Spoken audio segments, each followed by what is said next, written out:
সত্যি অনির্বাণ, কাল তোমার গান শুনে মন একেবারে ভরে গেছে। এত মিষ্টি গলা, এত ভালো গান তো আজকাল শুনতেই পাই না। পাপি, সেই থেকে তুমি শুধু ওর গানের প্রশংসাই করে যাচ্ছ, আমার নাচের সম্বন্ধে তো কিচ্ছু বলছো না। না না, তুইও ভালো নেচেছিস, খুবই ভালো, কিন্তু ও অত ভালো না গাইলে তো তোর নাচটা জমতোই না। ছাই। কিন্তু জানেন, এই কথাটা ও কিছুতে স্বীকার করতে চায় না, বলে ওর নাচের জন্য নাকি আমার গান জমে। তা আবার হয় নাকি? আরে গানের সুরেই তো নাচের ছন্দের সৃষ্টি হয়। বলুন, অথচ শিখা বলে নাচের ছন্দে নাকি সুরের সৃষ্টি হয়। খুব বোকা না হলে কি এরকম কথা বলে না, তাই না? কি বললে? খেপেছি রে। আমি বোকা? এই প্রথম বললাম না, এর আগে অনেকবার বলেছি, এবং সারা জীবনও বলতে হবে। তাছাড়া সত্যি কথা বলতে বাধা কোথায়? আচ্ছা, আমার দিকে তাকিয়ে বলো। তাকাও তাকাও তাকাও আমার দিকে। শোনো, মনে থাকে যেন আমি আর নাচবই না। দেখবো তুমি কি করে গাইতে পারো। আবার বোকার মতো কথা বলে। আরে আমি না গাইলে তুমি নাচবে কি করে? দেখছো বাপি? হেরে গেলেই দেখছো বাপি। আবার আমাকে ঠেকানো হচ্ছে, ভালো হচ্ছে না কিন্তু। কথায় তুই ওর সঙ্গে পারবি না শিখা, ও খুব সুন্দর কথা বলে। হ্যাঁ, ওই কথা দিয়েই তো তোমাদের সবার মন জয় করে নিয়েছে। না না, কথা নয় শিক্ষা দেবী, ব্যবহারে।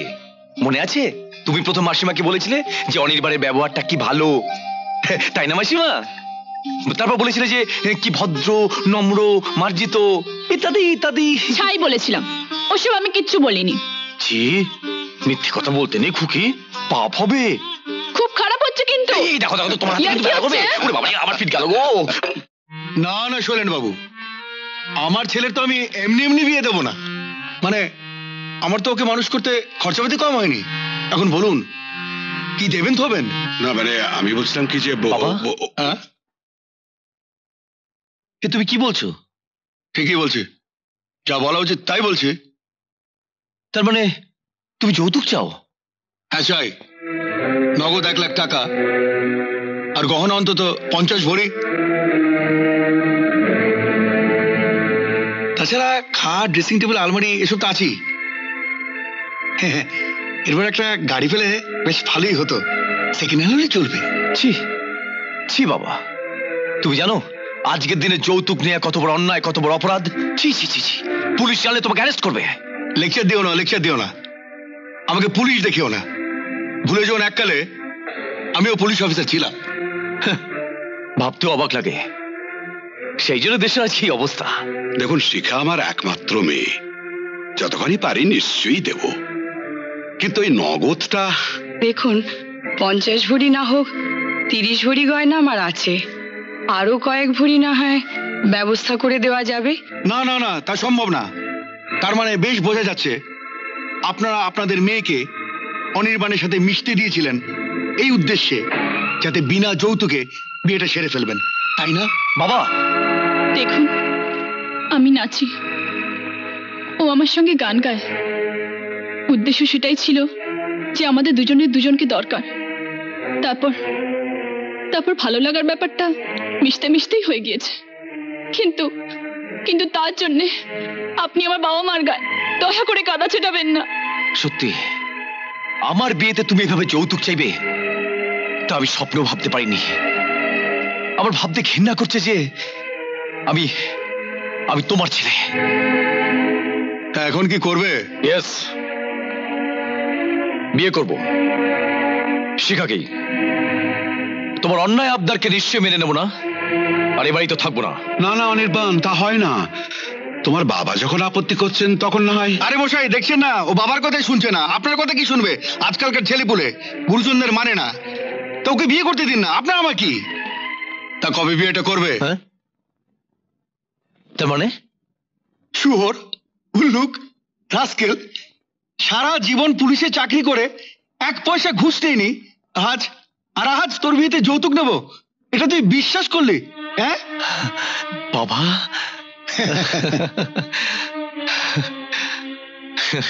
আসলে একটু ভয় দেখালাম।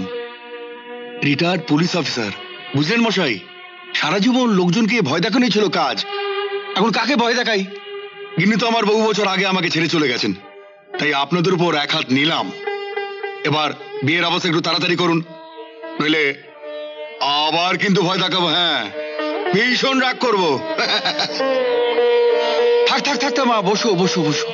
আর ভয় দেখাবেন না, বেশি ভয় পেলে আমি আবার কেঁদে ফেলি। আচ্ছা বাবা, তুই তো খুব বড় অ্যাক্টর, ছোটবেলায় যাত্রা বাত্রা করতে নাকি? ইচ্ছে টিচ্ছে ছিল বুঝলি, সিনেমায় পাটটাট করি, কিন্তু হয়ে উঠলো না। ভাগ্যে শনি হলো তো একদম উত্তম কুমারকে আউট করে দিতে তুমি।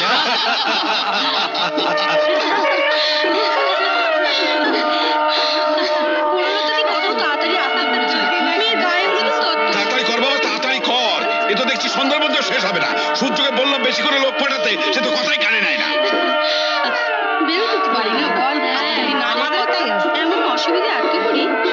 বাবা শিখা, তোর বর কত হলুদ মাখে রে, এখন এখানে গায়ে হলুদ পাঠালো না?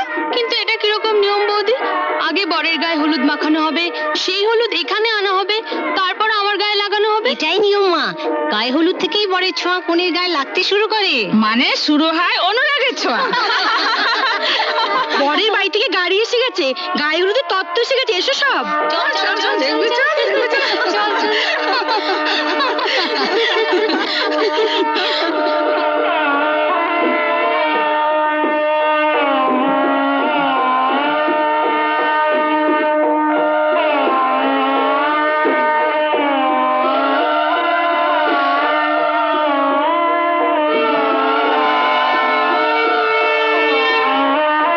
আসুন আসুন আসুন, এই গায়ে হলুদের তত্ত্বটা আসতে বড্ড দেরি হয়ে গেল। গায়ে হলুদের তত্ত্ব নয় শৈলেন বাবু, আমি আমি একটা দুঃসংবাদ নিয়ে এসেছি। দুঃসংবাদ? দুঃসংবাদ কি হয়েছে? ডায়মন্ড হারবার থেকে ওর পিসিমাকে আনতে কাল রাত্রে আর কি অনির্বাণ নিজেই গাড়ি নিয়ে গিয়েছিল, তো রাস্তায় একটা অ্যাক্সিডেন্ট হয়। অ্যাক্সিডেন্ট? রাস্তার লোকজন ধরে ধরে ওকে কাছে পিঠের একটা হাসপাতালে পাঠিয়েছিল। রাতে আমরা কোনো খবরই পাইনি।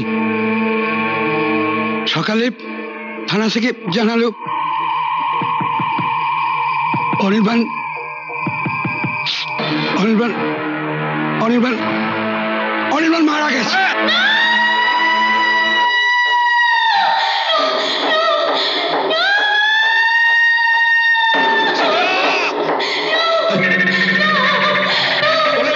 ওকে ধরো, ওকে ধরো বনলতা, ওকে ধরো, ওকে ধরো, কোথায় যাচ্ছে? ওকে ধরো, ওকে ধরো, ওকে ধরো।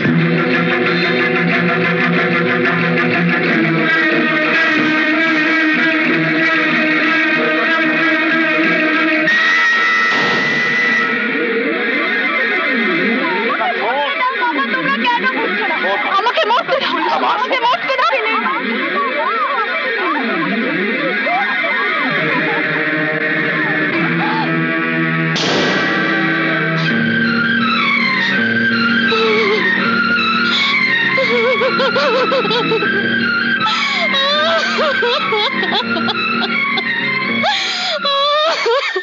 সেই শিখা প্রথম কাঁদলো, আর সেই শুরু হলো ওর আত্মহত্যা করবার প্রবণতা। সবসময় চোখে চোখে রাখতে হয়। ডাক্তার দেখালাম, ডাক্তার বললেন কিছুদিনের জন্য বাইরে নিয়ে যান। হয়তো অনির্বাণের স্মৃতি জড়ানো এই কলকাতায় ও বেশি কষ্ট পাচ্ছে, তাই নিয়ে এলাম এখানে। কিন্তু এখানেও সেই একই ব্যাপার। অত ভাববেন না, দেখবেন আস্তে আস্তে উনি নিশ্চয়ই ঠিক হয়ে যাবেন। এত বড় আঘাত সামলানো তো সহজ নয়। আচ্ছা, উনি তো ভালো নাচতেন, সে ব্যাপারে ওনাকে উৎসাহিত করুন না। নাচ গানের মধ্যে থাকলে ওনার মনও ভালো থাকবে, আর হয়তো সে আত্মহত্যা করার ব্যাপারটা মাথা থেকে চলে যাবে। আমার মনে হয় আবার স্বাভাবিক হয়ে যাবেন। সে চেষ্টাও কি কম করেছি? অনেক বলেছি, কিন্তু আমাদের কোনো কথাই বোধহয় ওর কানে ঢোকে না। তাই বলছিলাম কি, তুমি সময় পেলে পরে রোজ একবার আমাদের এখানে এসো না বাবা। তোমরা প্রায় সমবয়সী, একটু গল্প টল্প করলে ওর মনটা হয়তো একটু হালকা হবে। কতদূর বেরিয়ে এলেন? আমার সম্বন্ধে বোধহয় বাবার কাছ থেকে সব শোনা হয়ে গিয়েছে। দেখুন, আমার প্রতি কেউ অহেতুক কৌতূহল বা অযথা সহানুভূতি দেখালে আমার মোটেও ভালো লাগে না। শিখা দেবী, আমি কিন্তু কারো প্রতি অযথা সহানুভূতি বা অহেতুক কৌতূহল দেখাই না। কারণ আমি জানি প্রত্যেকটা মানুষ বেঁচে থাকে তার ভাগ্যের জোরে। অন্য কেউ তাকে বাঁচিয়েও রাখতে পারে না বা মারতেও পারে না। অতএব আমি শুধু শুধু সহানুভূতি দেখাবো কেন? নমস্কার।